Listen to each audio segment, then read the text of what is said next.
106 interval is a Rhino at 5.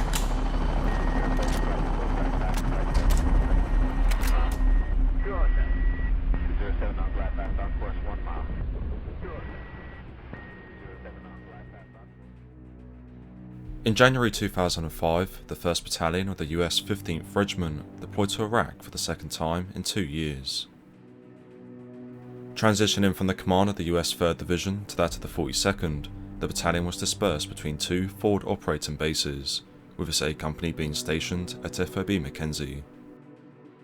From here, A Company, as recorded in the 15th Regimental Unit history, conducted countless company, battalion and brigade level missions over the next 12 months.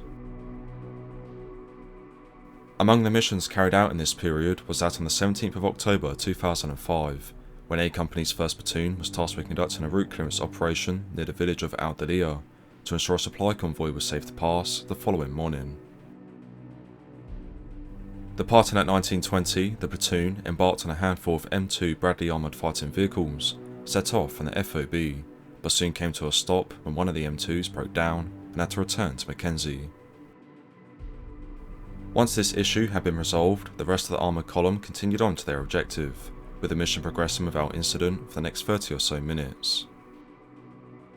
Then, at approximately 1950, the lead Bradley struck a roadside I.E.D, with the blast significantly damaging the underside of the vehicle and igniting the fuel on board.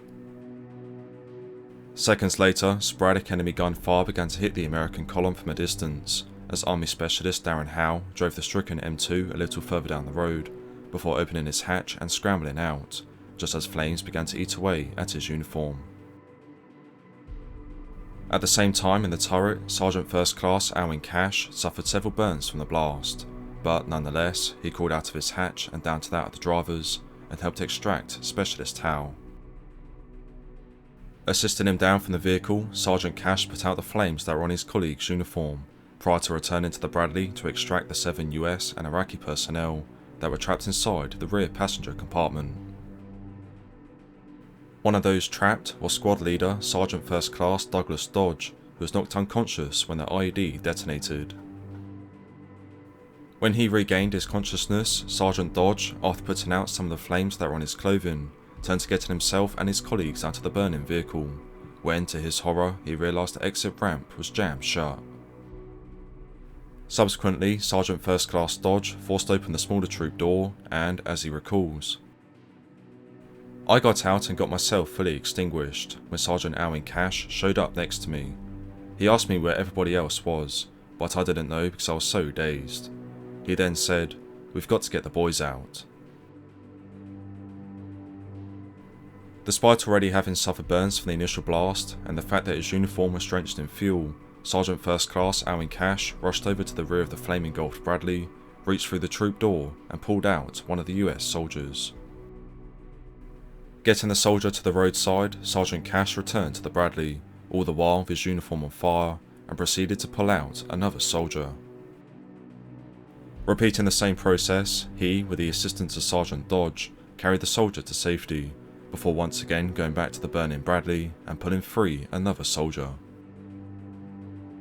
In all, Sgt First Class Alwyn Cashe, with complete disregard for his own life and with the sole focus on saving his colleagues, successfully extracted 5 US soldiers and an Iraqi translator from the rear of the A.F.V, with Sgt Michael Robertson, a US medic, being the final soldier Cashe rescued, who was found trapped between several objects. Meanwhile, the troops on board the follow-up Bradleys disembarked and helped evacuate the wounded to a US military hospital in the nearby city of Balad. Arriving here on the night of the 17th of October, the 9 wounded personnel were given medical treatment, with the unidentified Iraqi translator sadly passing away as a result of his wounds a short while later.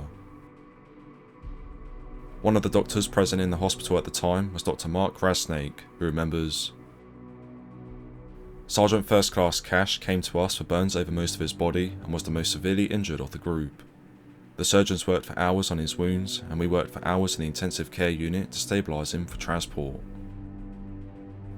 If he stayed in Iraq, he would have died of wounds. We simply couldn't care for such severe burns here, only a handful of hospitals back in the US could. Knowing this, our air evacuation team loaded him onto the plane for the 6-hour flight to Germany, and then on to the US. Alongside Sgt Cashe, Army Specialist Darren Howe, Raymond Salerno and Gary Mills, Staff Sgt George Alexander and Sgt Michael Robertson were all medically transferred to the Brooke Army Medical Center in Texas. Here it was assessed that all of them had suffered second and or third degree burns from the blast, with a medical report noting that Sgt Cashe in particular had suffered burns to 72% of his body and had parts of his uniform melted onto his skin.